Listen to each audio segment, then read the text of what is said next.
Undercurrent, sponsored by John Hughes in Victoria Park.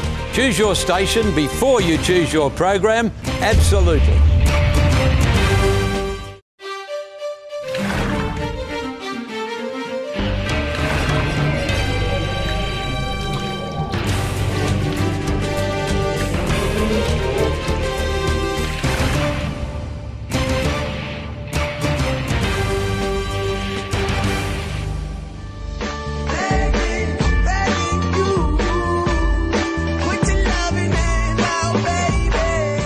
Hello and welcome to another episode of Undercurrent, which this week's find me down at the Barrack Street Jetty and behind me the gorgeous bell tower. More about that later. Well, this week the Australian Maritime Union fronted up to Chevron, asking them to consider employing Australians first on their resources projects. Luke Schubert has the story.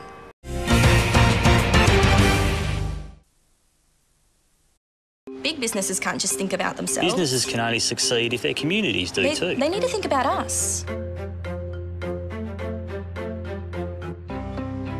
We want opportunity. At Chevron, we invest in the community to improve education, people's health. We want a future. Create jobs and raise the standard of living. After all, this is our community. It's my community too.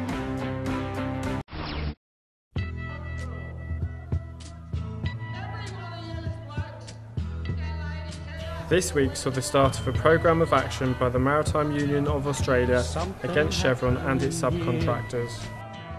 The MUA is accusing Chevron of abusing the visa system and failing to train a new generation of workers. We talked to the MUA to find out what they would like to see happen.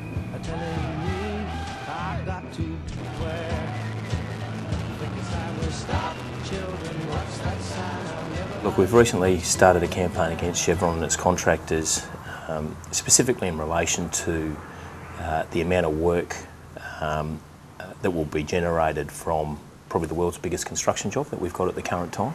They bring them in under tourist visas and then tell them, we've got emails telling these poor 651 visas that if you get questioned by immigration, tell them you're not here to work because it's the wrong visa.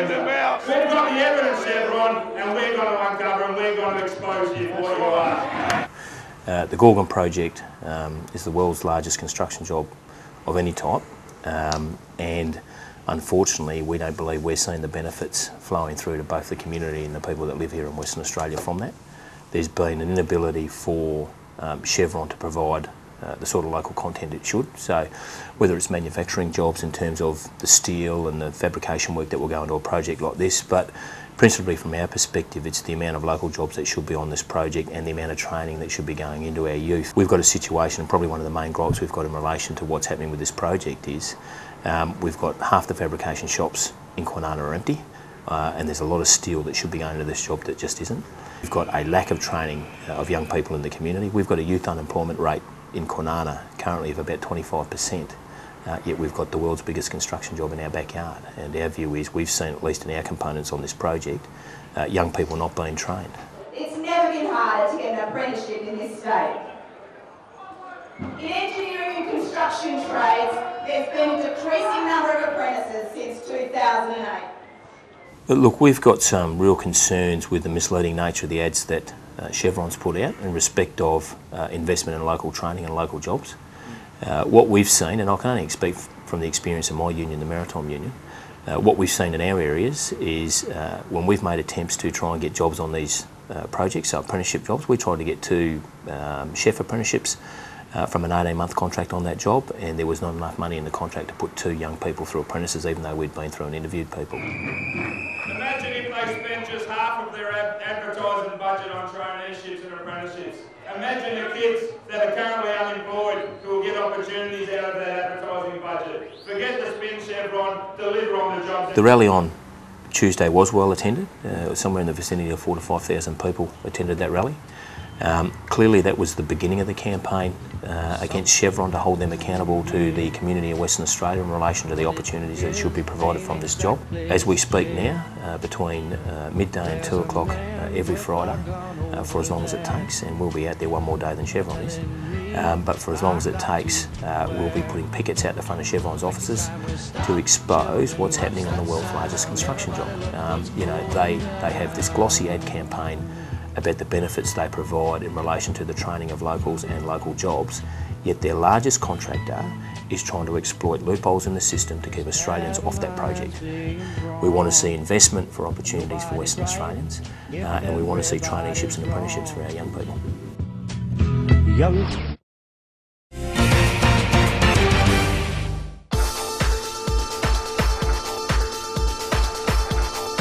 We're down here at Forest Chase for the opening ceremony of the World Sailing Championships, which will kick off from the 3rd of December in Fremantle. So how much of an honour is it to have the World Championships here in Perth? Oh, look, it's a tremendous honour. I mean, as you can see, with over 80 nations competing and close to 1,200 competitors here, it really puts Perth and the city of Perth in particular on the map at a global level. So it is a really exciting time for this city. It's a 79 nations, and it's the biggest event Western Australia has ever had on that measure.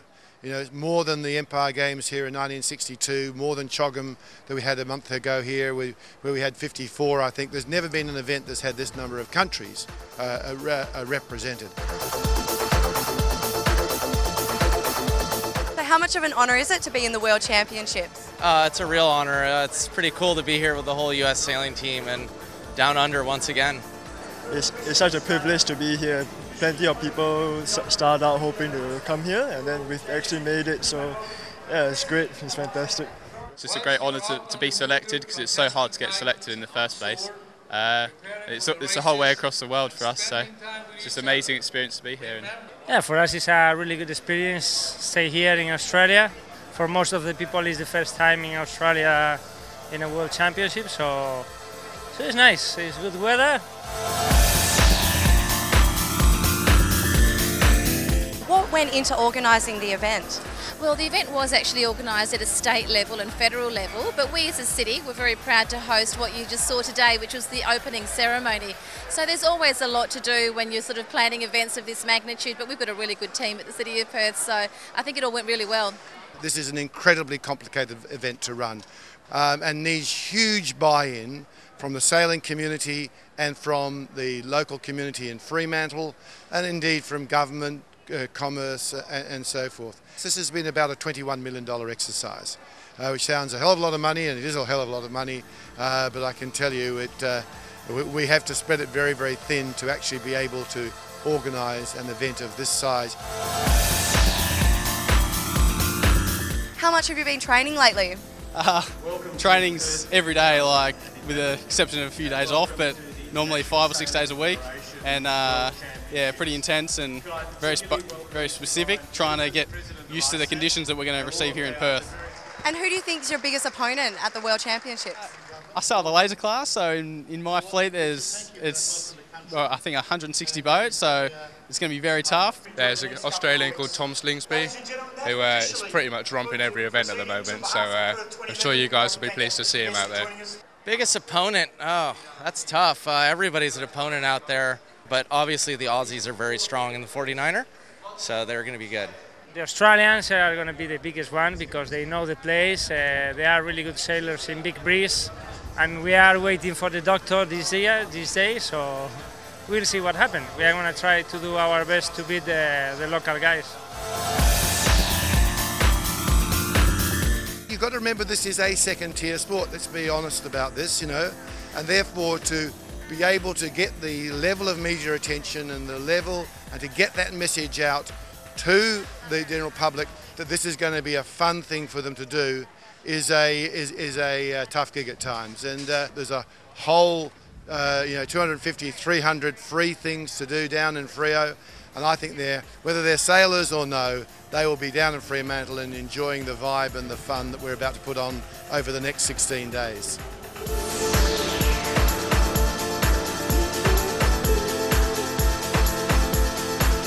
The race will be going until the 18th of December. Do check out the highlights on WTV, but in the meantime, feel free to go down to Fremantle and check it out anytime. For more information, please see the website. I'm Sarah Miller, reporting for Undercurrent. Well, here at the Barrack Street Jetty, you can hop on a boat for a leisurely cruise down to Fremantle into the beautiful Swan Valley, or if you like, in a little more adventure, hop on a boat to Rottnest. Well, this week, Morgan Peterson took to the streets to find out if you think immigrants should be allowed to hold our office of Prime Minister.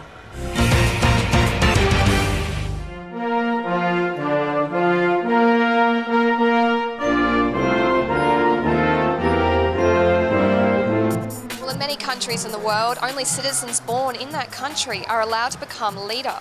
Yet in Australia, this is not the case, with our current Prime Minister and federal opposition leader both being born outside of Australia. We took to the streets of Perth to see if you agreed whether or not foreign-born citizens should be allowed to become Prime Minister. Do you think foreign-born citizens should be allowed to become Prime Minister? Yeah, I don't have a problem with it. Yeah, I reckon. Do you? No. No, I don't. No. I personally don't, unless they have been here for a long time and they know the culture and everything well. Yes. Yeah. Why do you think so?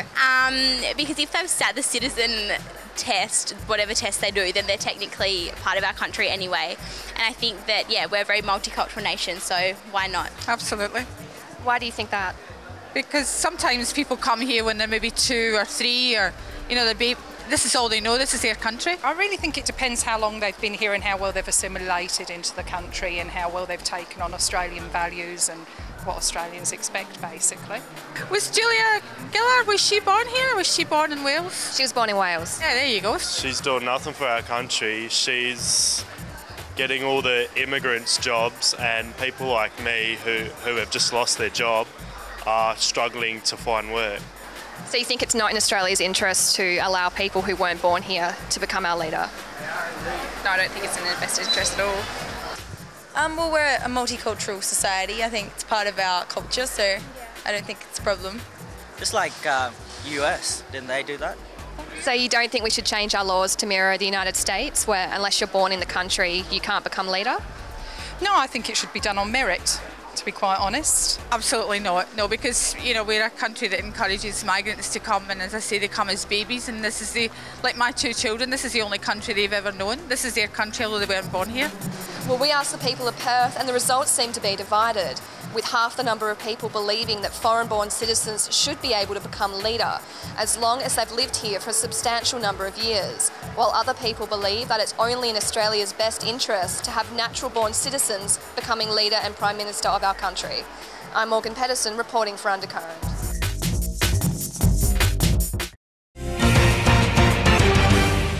As always, the people of Perth are never stuck for a word on those controversial issues. And if you would like to have your say, you can join us every Tuesday in the city around lunchtime. Well, more Undercurrent after the break. Don't go anywhere.